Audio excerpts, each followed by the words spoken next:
Final Fantasy is a game series that has long been accused of growing easier over time, morphing as it did from a thankless, grinding JRPG of the early 1990s into a cinematic, story-driven game series designed to elicit appeal through its outlandish settings, characters, and among other things, a slightly kinder difficulty curve. Yet Final Fantasy X is a great example of game design, and an instance perhaps of where the series refused to shake off its early reputation for grinding and complex side quests and minigames entirely. So how did Final Fantasy X design difficulty while simultaneously broadening appeal to a next generation audience? What are some of the more egregious examples of difficulty within the game, and how might we measure the success or failure of difficulty when looking at the side quests and minigames in Final Fantasy X? Jumping right in, FF10 marked an interesting time in the series' history, which I've touched on before. It was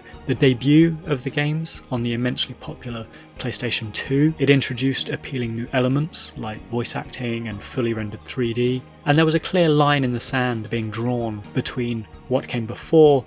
and what came next, and with it, I think, a desire to broaden the appeal of the series to a new audience, a new generation of gamer, shaking off some of the particulars and the perceived shortcomings of traditional JRPG design, and arguably within that, the necessity of grinding. However, Final Fantasy X was a particularly interesting game in how it was designed, because rather than forego the brutal, often downright infuriating repetitive grinds, it neatly partitioned them away from the central story in the form of minigames and side quests. And so what we have is a beautifully focused main game that prioritised the central story over everything else, and particularly over taxing obstacles. And maybe there was the occasional boss, for example one of the Seymour bosses or Lady Yunalesca, that required a couple of tries, but really in the scheme of things, Final Fantasy X was a relatively untaxing and quite enjoyable adventure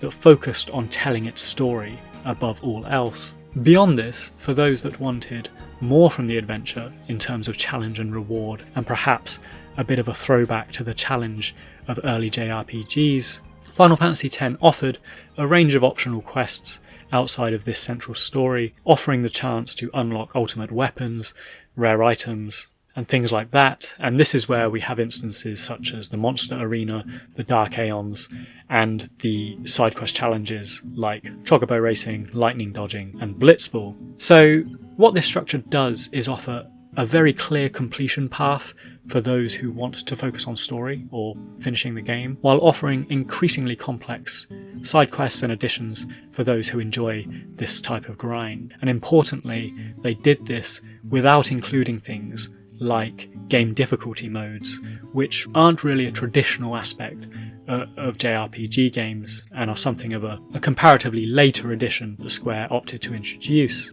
And on this note, just to digress, I was talking with Nukvi from Birds of Play YouTube channel, and he observed how these older Final Fantasy games, by not having difficulty modes, actually created more of a shared experience. Because, for example, my experience of fighting Seymour Flux is exactly the same as anyone else's, because there is a set difficulty for that boss battle. And I like that a lot. That's a great observation, because it almost shows how these games were a sort of shared social experience and discussion point for what was otherwise an entirely one-player game. So, coming on to examples of these challenges and side quests in Final Fantasy X, and the question of difficulty, we first off have the Chocobo Race, which along with Blitzball, along with the Monster Arena, is one of the more obvious side quests that we are introduced to. It's not something we really need to go off the beaten path to discover, but as soon as we enter the Calmlands, we are introduced to this Chocobo Race. Now,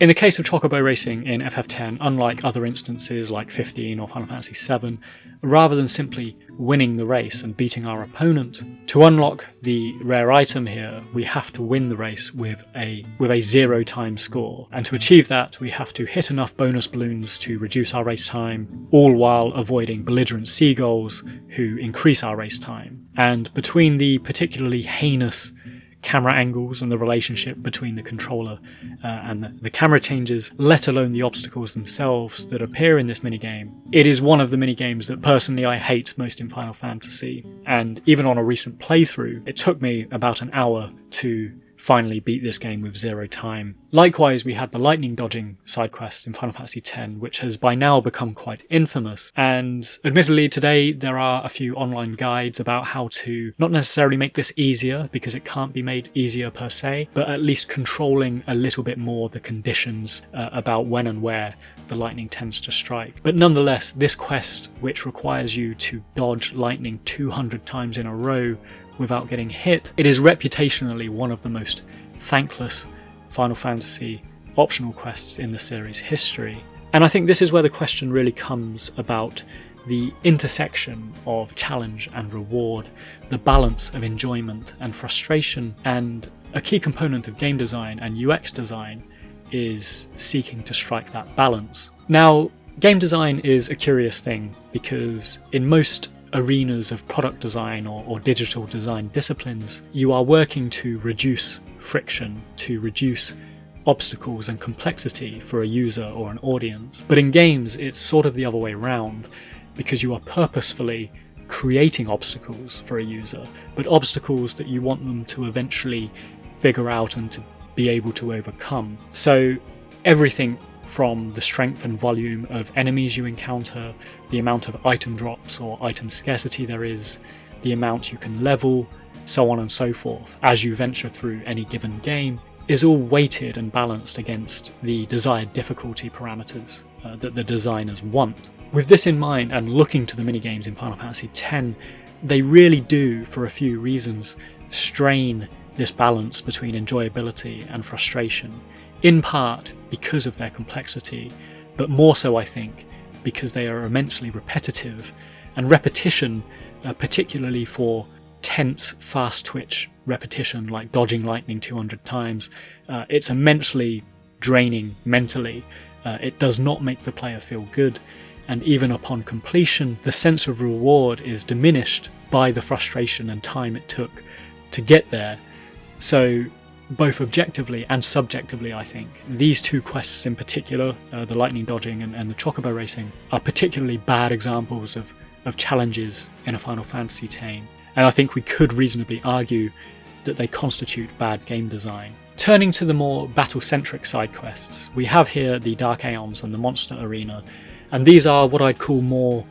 traditional side quests, because they are much more dependent on player aptitude, their willingness to level and optimize their party to make these super bosses beatable, and they hinge around a core gameplay tenet of Final Fantasy, which is leveling and battling. So while I personally found them difficult as someone who's not huge on the grind, I think the Monster Arena and the Dark Aeons are probably more surmountable obstacles than the aforementioned minigames,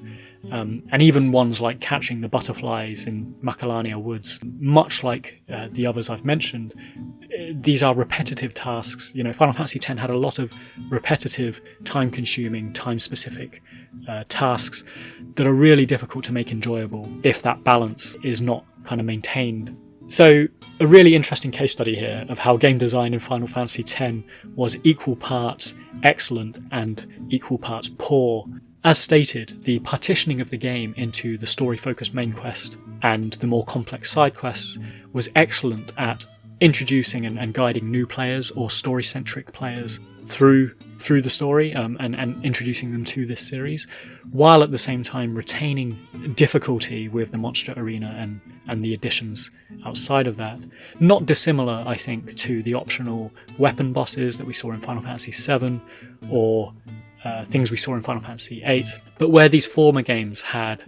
side quest puzzles that were mildly confusing or maybe mildly lengthy, like the Wutai Pagoda with Yuffie or acquiring Odin in Final Fantasy VIII. They were not nearly as draining or intense as the gauntlet being thrown down by Final Fantasy X in the pursuit of the final weapons here, which remains to this day, I think, a hot topic for what constitutes a reasonable challenge in an RPG game and in a Final Fantasy game. Thanks for watching. If you enjoyed the episode, please consider joining me on Patreon. Alternatively, if you feel like donating me a coffee, you can do so. The links are available below.